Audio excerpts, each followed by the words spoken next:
Bismillahirrahmanirrahim. Assalamualaikum warahmatullahi wabarakatuh. Di sini saya akan menjelaskan mengenai hidroponik. Seperti yang kita ketahui sekarang bahwasannya hidroponik adalah suatu media tanam yang menggunakan air tanpa tanah. Saya flashback sedikit sejarah mengenai hidroponik itu. Ternyata hidroponik sudah ada sejak ribuan tahun yang lalu, plus minusnya itu 2600 tahun yang lalu. Dan hidroponik ini merupakan suatu teknik yang kuno. Nah, berdasarkan sejarah, selama ini diyakini bahwa Taman Gantung atau Babylon itu dibangun oleh Raja Nabukadnezar.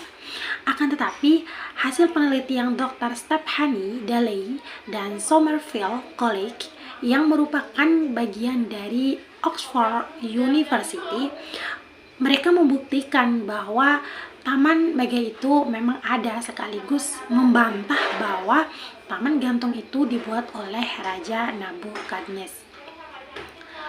Tetapi taman itu telah dibuat pada awal abad ke-7 sebelum Masehi di kawasan Ninive, Irak, sekitar 300 mil dari Babilonia pada saat itu oleh orang Suria atau Assyria di Mesopotamia Utara, yang kini merupakan wilayah Irak.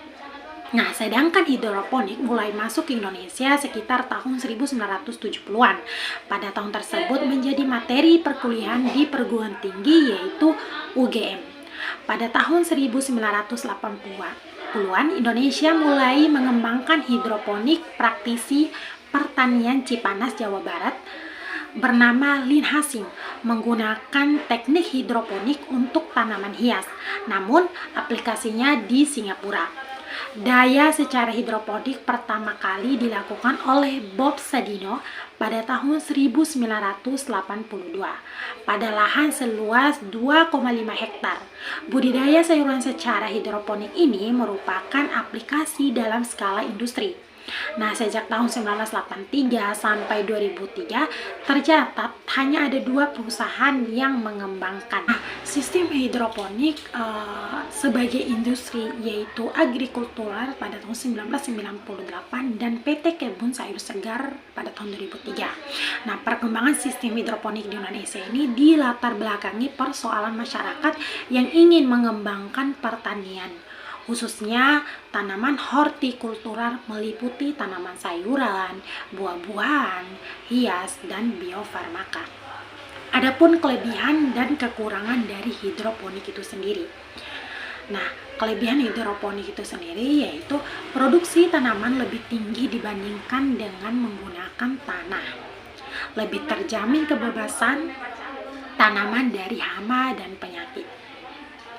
Tanaman tumbuh lebih cepat dan pemakaian air dan pupuk lebih hemat. Bila ada tanaman yang mati, bisa diganti dengan tanaman baru dengan mudah. Tanaman akan memberikan hasil yang kontinu. Metode kerja yang sudah distandarisasi lebih memudahkan pekerjaan dan tidak membutuhkan tenaga kasar. Kualitas daun, buah, atau bunga yang lebih sempurna dan tidak kotor. Beberapa jenis tanaman dapat ditanam di luar musim juga. Hal ini menyebabkan harga lebih mahal di pasaran. Tanaman dapat tumbuh di tempat yang tidak cocok bagi tanaman yang tersebut. Tidak ada resiko kebanjiran, erosi, kekeringan, ataupun ketergantungan lainnya terhadap kondisi alam. Efisiensi kerja kebun hidroponik menyebabkan perawatannya tak banyak memakan biaya dan peralatan. Nah, kekurangan dari hidroponik itu sendiri yaitu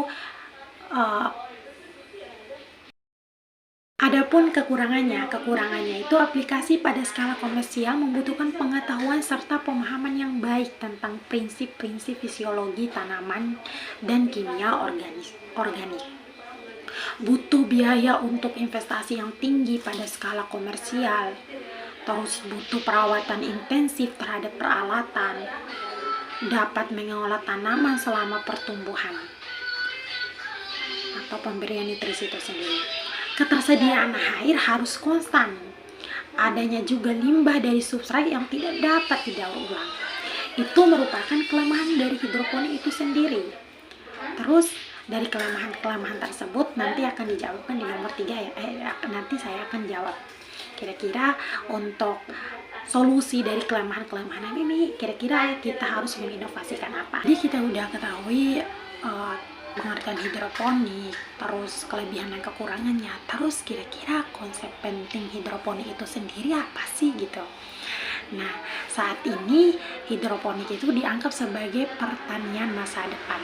Ini adalah sebuah sistem produksi yang signifikan besar dalam hal lingkungan, ekonomi, dan sosial, dan fleksibilitas yang berarti bahwa hal itu dapat diterapkan dalam kondisi yang berbeda-beda. Salah satu contoh di atas saya akan jelasin yaitu dalam hal ekonomi. Seperti yang kita ketahui, untuk tanaman tertentu teknik hidroponik lebih ekonomis dan menguntungkan daripada tanaman yang ditanam di tanah.